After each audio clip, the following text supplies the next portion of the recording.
Hi, my name's Joe Cernik, and I'm a professor here at Lindenwood University, and I'd like to welcome you to Books and Strikes. Books and Strikes is a show where we mostly discuss books on baseball, which is what we're doing today. We also occasionally take the cameras out on the road, and whatever's doing around baseball, we're there. Today we're discussing a book called Major League Winners: Using Sports and Cultural Centers as Tools for Economic Development, written by a man named Mark Rosentraub, who had previously written an alternate book called Major League Losers. And joining me on the show today is Eric Click. Eric is a professor at Polk State College, which is in Florida. And he used to be an undergraduate and graduate student of mine here at Lindenwood, and then went off and got his Ph.D. at the University of Texas. So joining the ranks of a number of my students who have received a Ph.D. or are currently in graduate programs working towards Ph.D. So I like to see that. That's an important element that you sort of use to measure the quality of an undergraduate program. Eric was here to discuss Major League Losers with me, so now we're talking with his alternate book, you might say, the opposite side. And your doctorate dissertation had been on aspects of some of the things covered in this book, because you wrote a dissertation about economic development in the Cardinals baseball village. Correct. Yeah. So let's get into sort of a discussion. I'm thinking of it as a sort of discussion because I know we were both having a little confusion. I mean, which is normal when you read books and you're trying to say exactly how is he measuring success. And it's sort of like it's difficult to put your finger on precise things that he says, this is the way I'm exactly measuring success. In some ways, it's odd. It's sort of like your city is going down, your city's going down, your city's going down. Well, now if you build a stadium or you build, it doesn't matter whether it's for football or in some cases he talks about football, minor league baseball, major league baseball, the NBA. So then as a result, it sort of slows the decline. And sometimes leveling off is success. Mm-hmm. Which isn't quite what some people think of. You're thinking things should turn around and go up, and he does have that in there, but he also has success measured as preventing the continued deterioration of an area.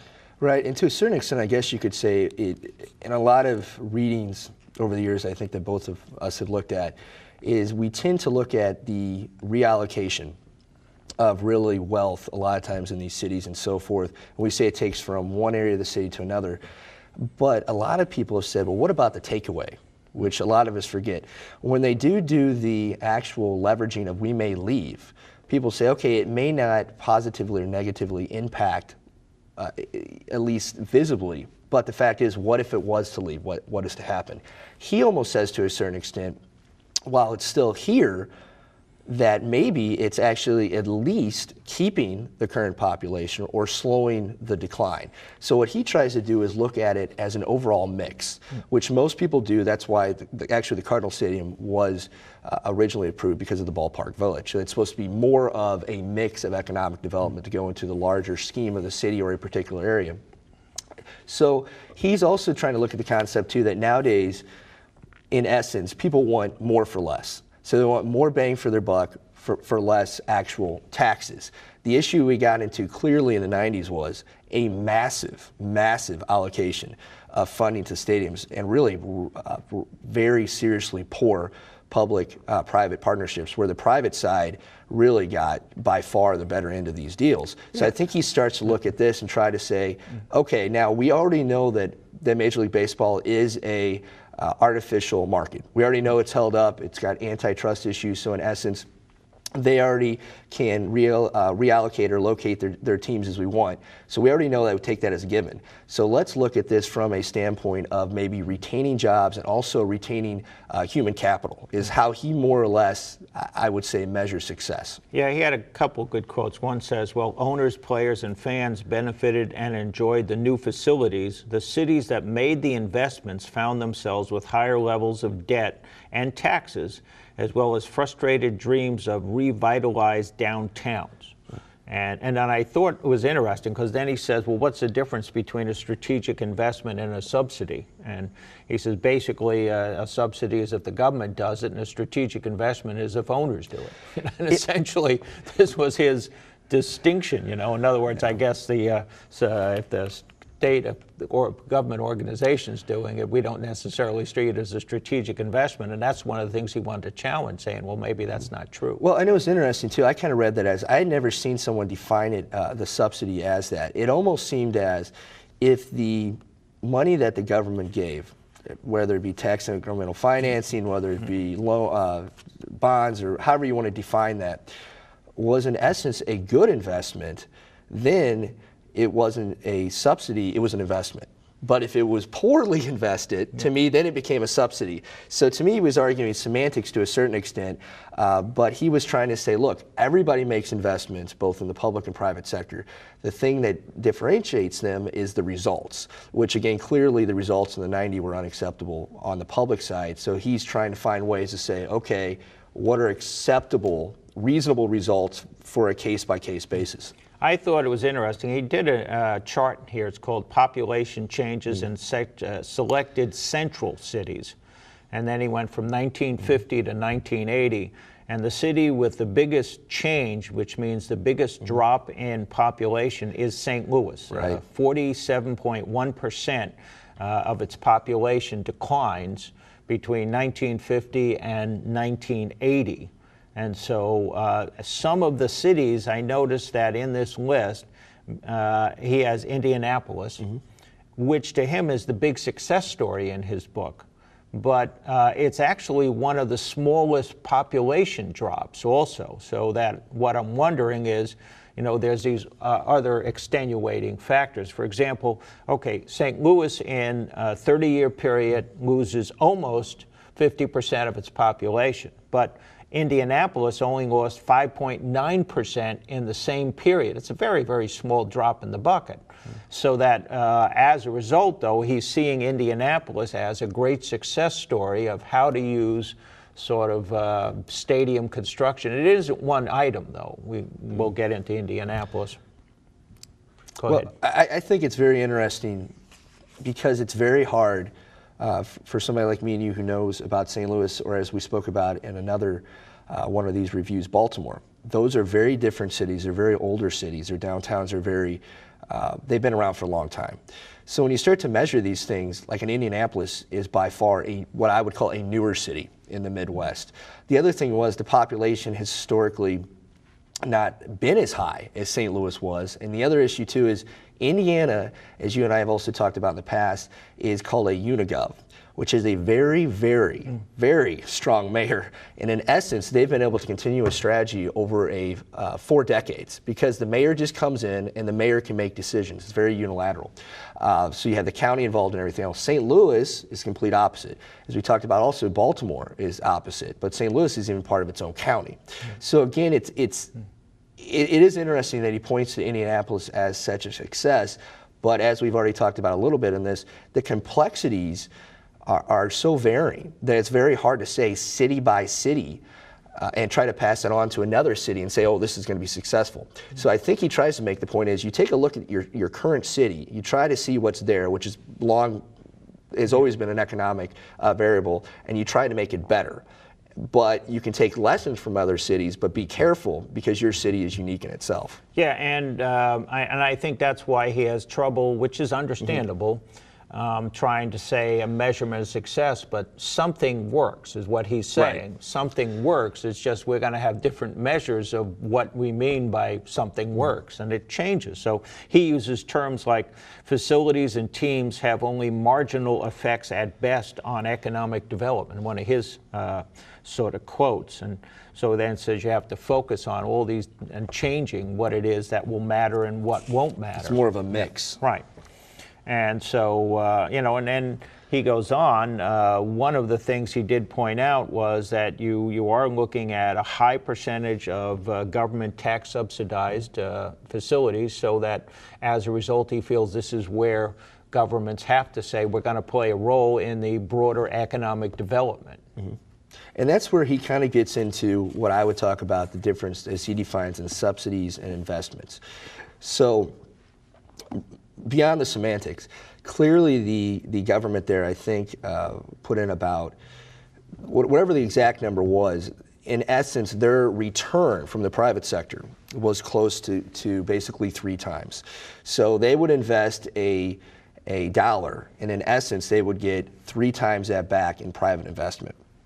So on paper, that looks like a good investment by the city or the county, the Unigov. However, what he then has to go on and say is, but by the way, the population in the overall county is still declining. So how much of this is a good investment? And by the way, what kind of workers are we keeping? Yeah. Because it doesn't do any good to have a bunch of part-time people in your county or your city. You want what he talks about as more or less the elite class. And you want the people coming out of Indiana University and so forth coming and working for you. So you don't want just a bunch of service industry jobs. You want more of that economic development, revenue generating population. Now, what he's doing when he's talking about those people that are going to make your money is sort of saying then you have to do things to essentially retain them and attract them, which is where he's saying sports and culture. Which is overall quality of life. Notice that in his subtitle of this book, he's not just referring to sports, he says sports and cultural facilities. So it's sort of, the two of them are interrelated.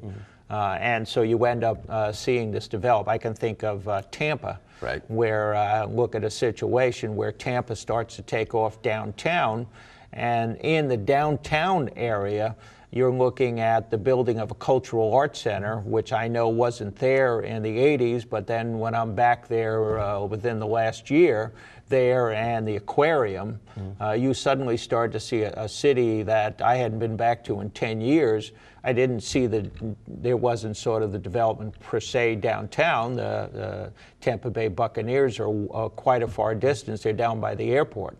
So that you're not looking at them necessarily having a direct relationship to downtown development. But the downtown used to be a very small area. I'm surprised I didn't see him bring in Tampa in his book. I was looking for it. Yeah, and I actually live in Tampa, and that's pretty much the case. Tampa's done a pretty good job of revitalizing, but it depends on, and he talks a lot about this, is what do you define as the downtown? The downtown normally is primarily business because it's grade A office area, and that's what you try to maximize. The issue with every downtown is how many people do you have living in it. I live near the downtown. Technically, I'm not in the downtown, but I'm about 1.5 miles off in a kind of a neighborhood, which is very similar to St. Louis. Like it's, you know, you have your dog towns and so forth. So again, it's how do you define that? How do you look at that? And he doesn't spend a lot of time. I am surprised he didn't talk about Tampa more, but he also doesn't spend a lot of time kind of explaining that that's the case.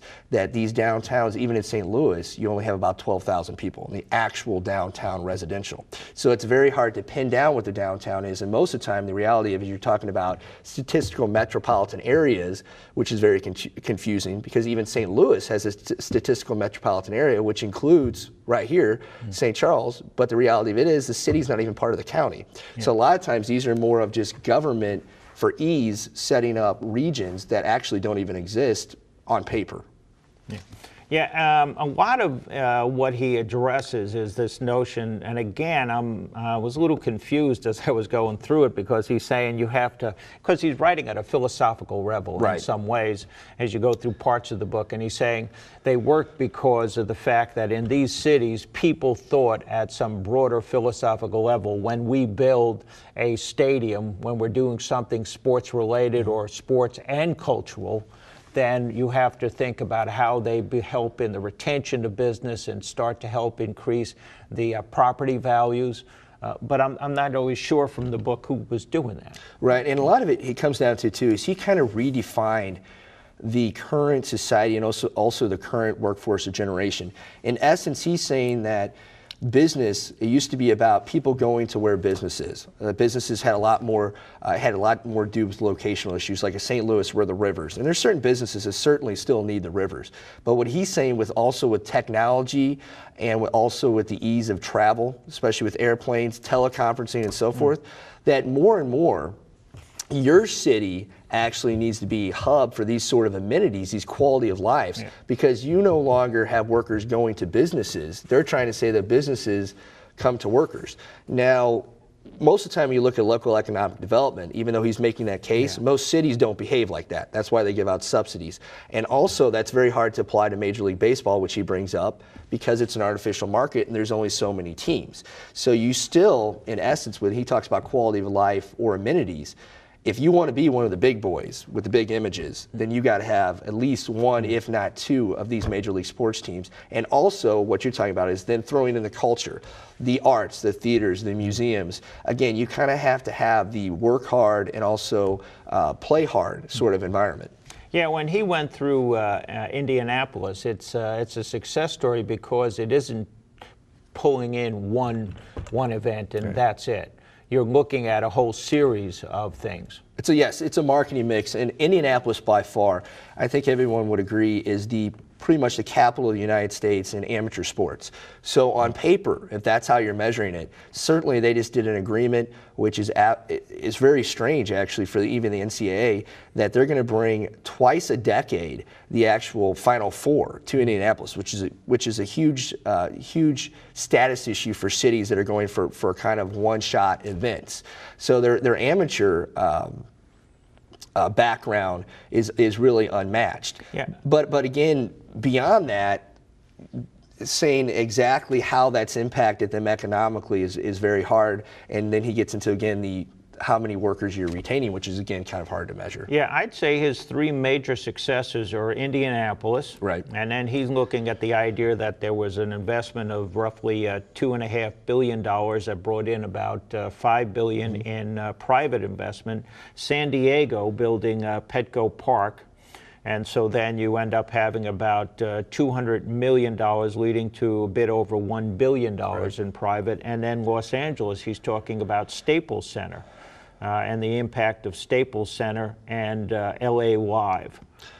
So that together, there you have about a $200 million investment, leading to about $2.8 billion in private. So it varied, the amounts varied, but these are sort of his examples of successes. But the reasons why each was a success, it's difficult to sort of say I can learn from this one and apply it to that one. Right. Because each of them seems to be a unique case. And that's the thing, even with my dissertation, is that's all you can say, is that there can be generalizations, there can be lessons learned, but it's very hard to say anything beyond that because these are unique. And by the way, if he went back and did this case study exactly, again, same thing if I went back and did mine, there's going to be changes. People are going to remember things differently. And again, people tend to romanticize, especially when you talk about credit later on too, they tend to think a little bit differently. But Indianapolis, the other thing that's interesting is, which he brings up, is there was just a renegotiation because the Pacers